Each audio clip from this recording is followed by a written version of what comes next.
One of the biggest things I've done over the past, I'd say 5 years, where I've felt the fear and done it anyway, is public speaking. And that's going to surprise a lot of people because I speak everywhere. I'm on every stage. I'm doing, one of our major presentations at our show. And you'd kind of think, well, Felicia, she's so confident. She does it. And I will tell you now, it took a lot of me just saying yes. Great events create great brands. But pulling off an event that engages, excites, and connects audiences, well, that takes a village. And we're that village. My name is Alyssa. I'm Rachel. And I'm Felicia. And you're listening to Great Events, the podcast for all event enthusiasts, creators, and innovators in the world of events and marketing. Hi, everyone. What has been going on in this wide, wide world of events? My name's Felicia, and I am not your host for this week's episode. A shocker, I know. Don't worry, we haven't grown by 15 different hosts. There's still just 3 of us. But what we thought would be really interesting is to invite someone to the podcast that maybe we know or might have worked with in the industry or outside of our industry that can interview us for a change. So that's why I thought I'd give over hosting responsibility this week to someone that I've worked with before who we haven't spoken for many, many years, but suddenly got back in touch. And I thought, your job sounds amazing. And I think you should be the host for our podcast. So Michelle, welcome to the podcast. Hi, everyone. Thank you so much, Felicia. And I am delighted to be taken over and be the host for a change. So I'm going to be delving in and asking all the things you want to know about Felicia, as well as telling you a little bit about myself. Awesome. So why don't we start there? I mean, one of the things that when you sort of said to me, I am a career coach, I hope that's the right term. Sometimes I don't want to you could be a career empathizer. I'm not entirely sure. But to me, I was so interesting. So why don't you give our audience just an idea of what you do now? Yeah. And how you do it. Yeah, sure. So I am a career confidence and performance coach, and anything else you want to add on to that. But basically what that means is I help people who feel stuck in their career understand why they're stuck and help them to fix it so that they can get the career that they want. So it's not just doing things like CV or updating their LinkedIn. It's really delving into what are the blockers, what are the limiting beliefs holding them back, helping them reprogram their mind so that they can have the confidence to go for whatever it is that they want to do in their career. I love that so much because it is, I feel like when you say that, it's like you're not giving them more than they had. They already have all the tools inside them, but it's like taking something and unlocking it so that they can be the best selves, Absolutely. And everybody has the answers. People come to me and ask me, Michelle, what do I do? What do I do in this situation or this scenario? And I always turn it back to them and say, well, what do you think you should do? So really, it's about helping people unlock their potential that's hidden beneath the limiting beliefs that's holding them back. Love it. That's exactly the kind of question I ask my children when they ask me what they think they should do. And I'm like, what do you think? No, I love it. I love it so much. Awesome. So I'm going to stop being a host. I'm going to try my best. Stop asking you questions. Michelle, take it away. Great. Well, as your host, I'd like to welcome everyone and say thank you, Felicia, for letting me interview you. And why don't we have an intro? So some of the listeners may not know much about your background, Felicia. So let's intro you and hear a bit more about your career highlights. I always say my life is a zigzag intro and career, whatever. Some people have a really straight path.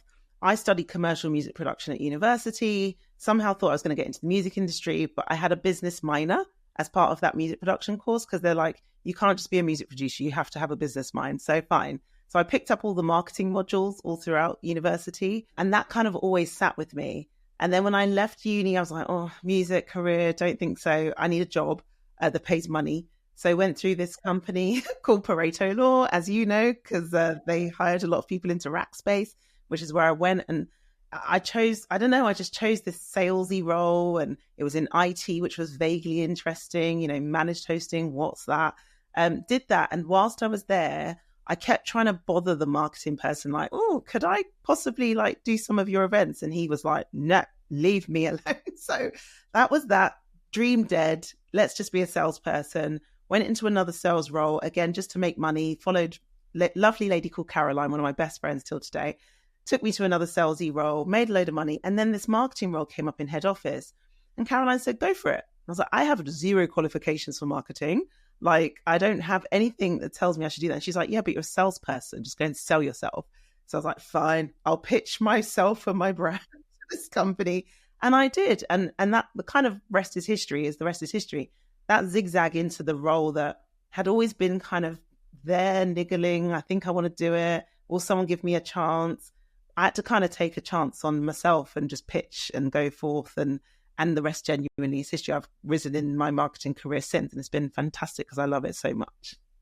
And the thing is, although we talked about this before, you may not have those formal qualifications on paper, but you had that drive and you knew deep inside that that's where you wanted to go.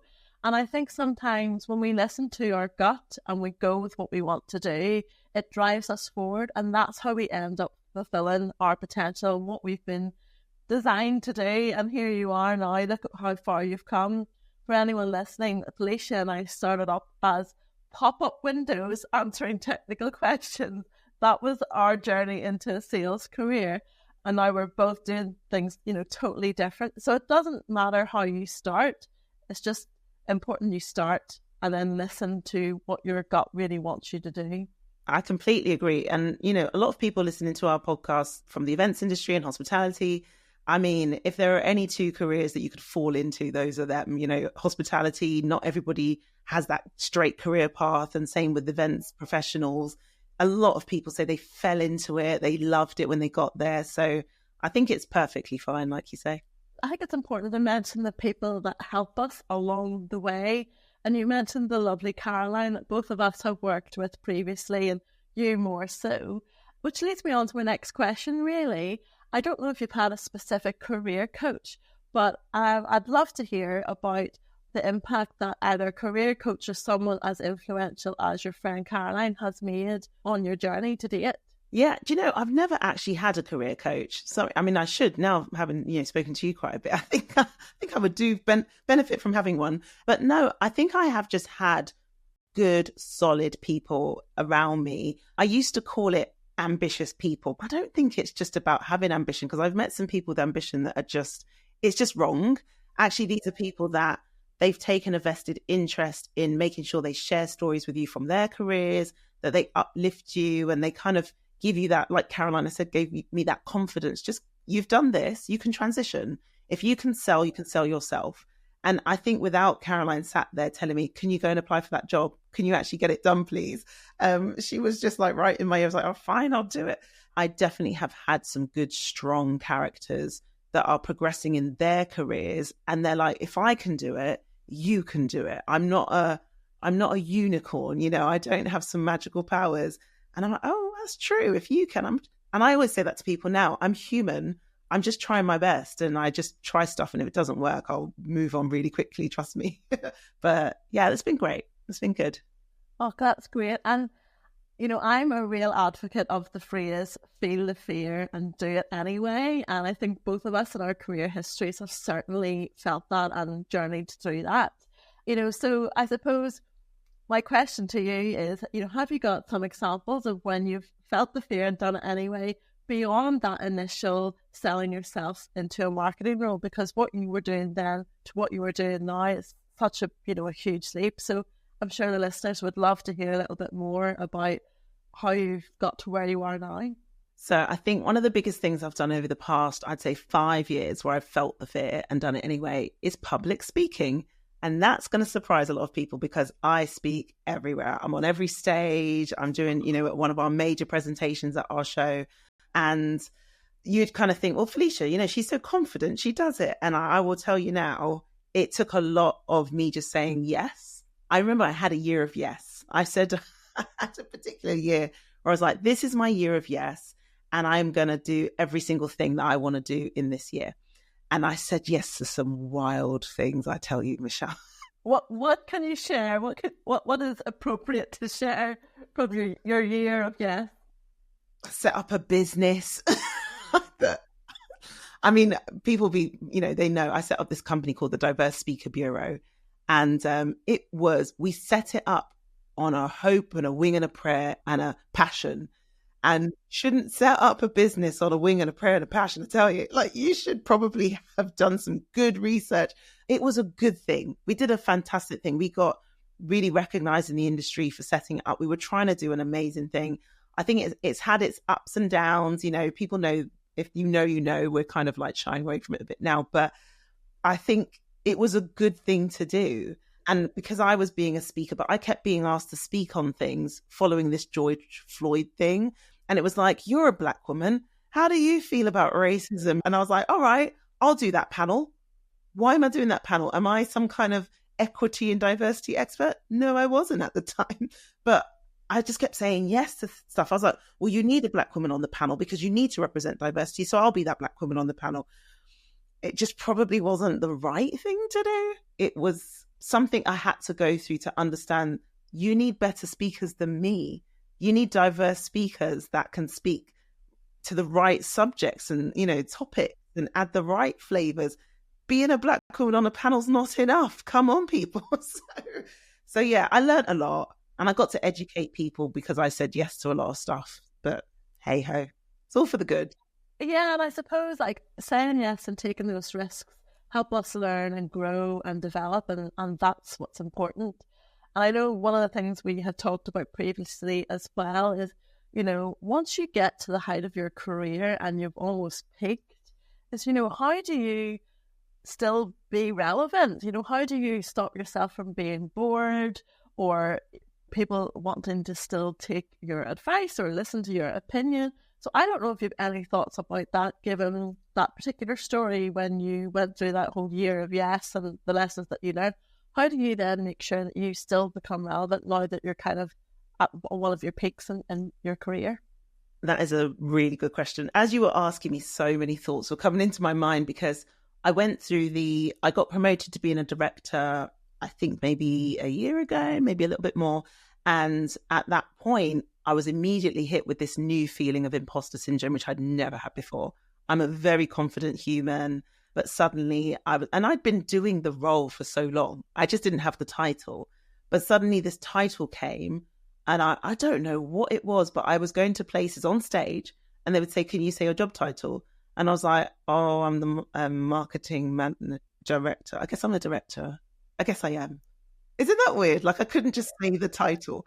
I'm doing the job. I've got all the work. I've got all the staff. But just to say I'm a marketing director was such a weird new feeling for me. And I know a lot of people feel that imposter syndrome. So I will say, thank God I've cleared that bit. But then the next feeling that came was like, oh, so what comes next? I'm an ambitious person, like I say. And so like, now I've got that title. I'm comfortable with the title. I'm doing the job, but I've been doing the job for like 2-3 years. What's next? I still don't know the answer to that question, Michelle, honestly.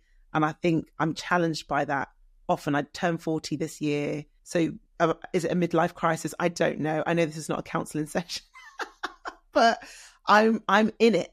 I think that's the thing I can say. I'm not, let me give you some advice. I know exactly what to do with that. I'm right in the middle of that feeling of I've got over the imposter syndrome only to be replaced by I'm not entirely sure what my next steps are.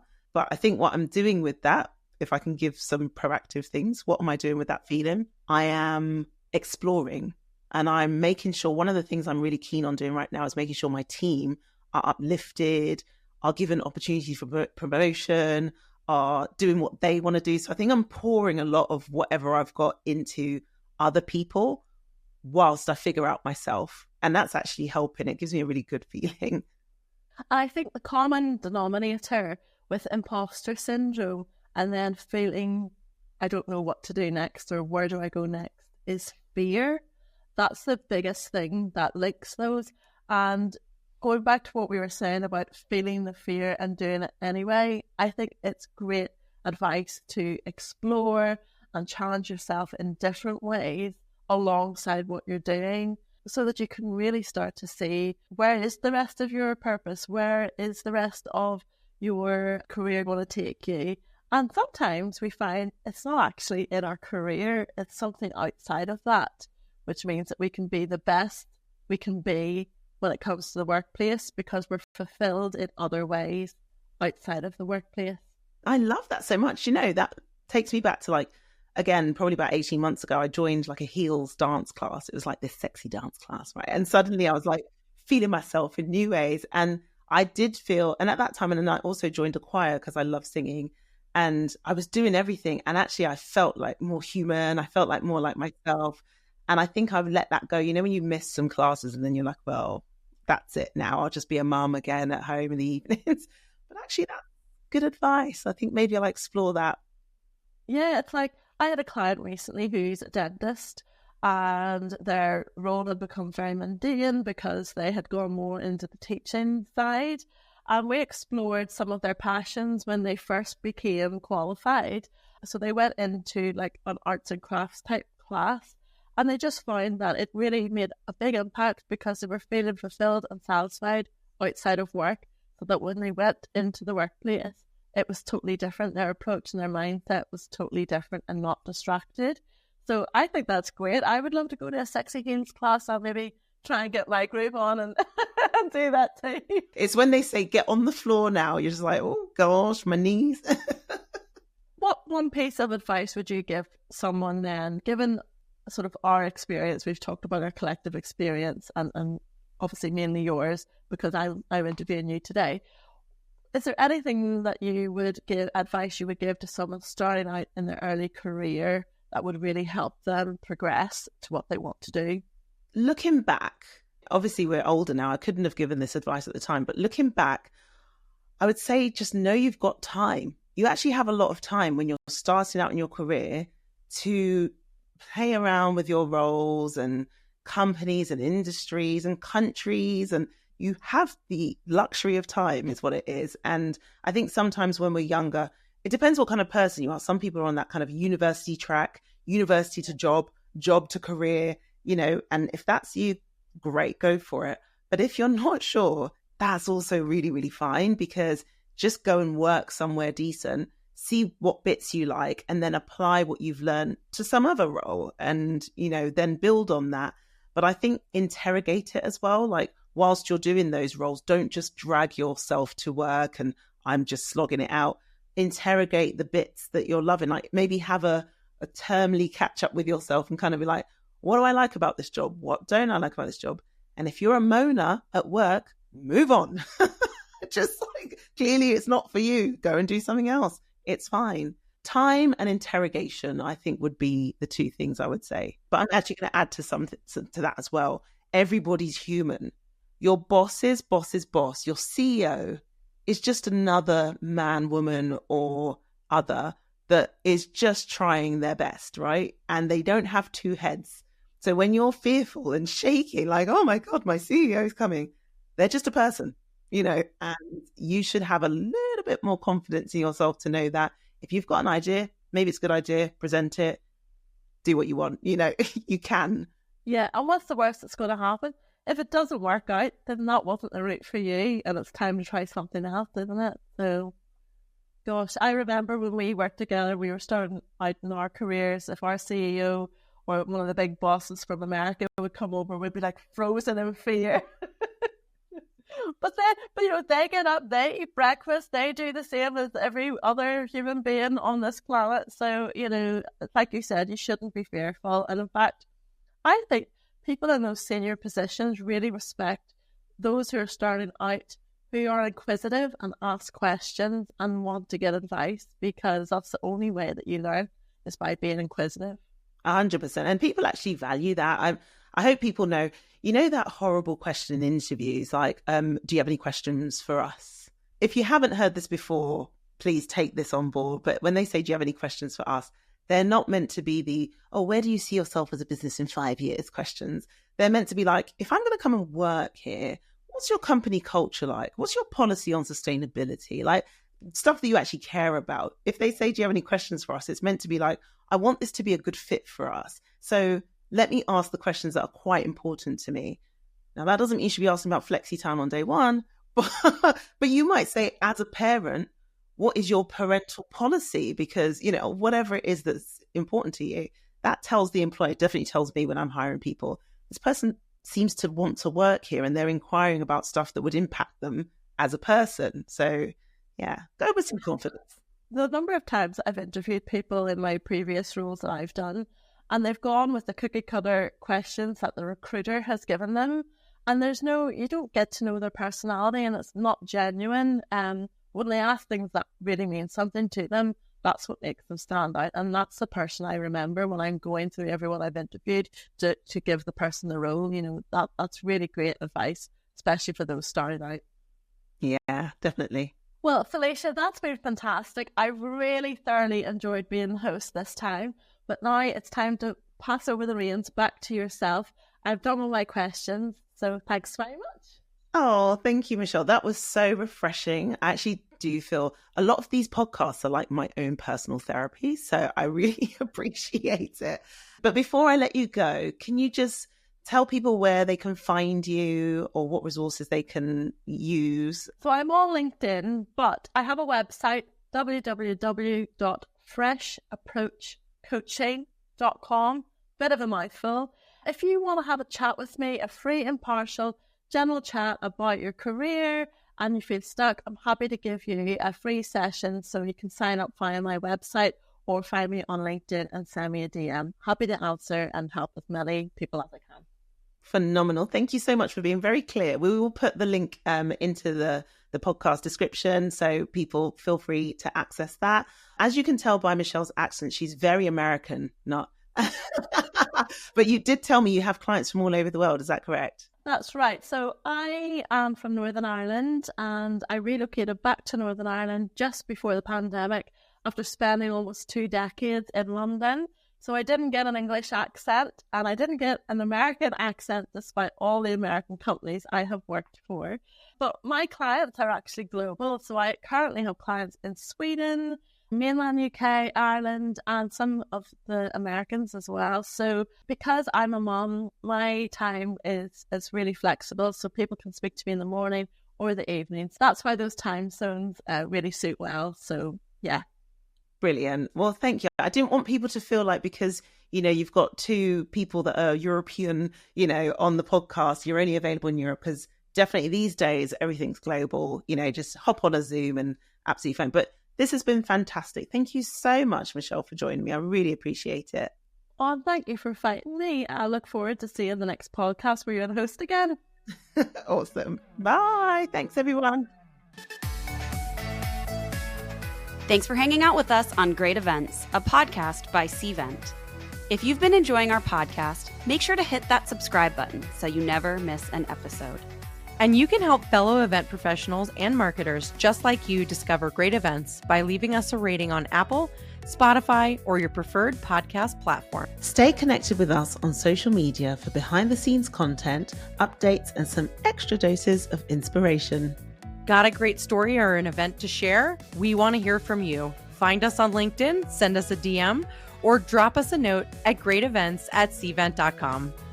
Big thanks to our amazing listeners, our guest speakers, and the incredible team behind the scenes. Remember, every great event begins with great people. And that's a wrap. Keep creating, keep innovating, and keep joining us as we redefine how to make events great.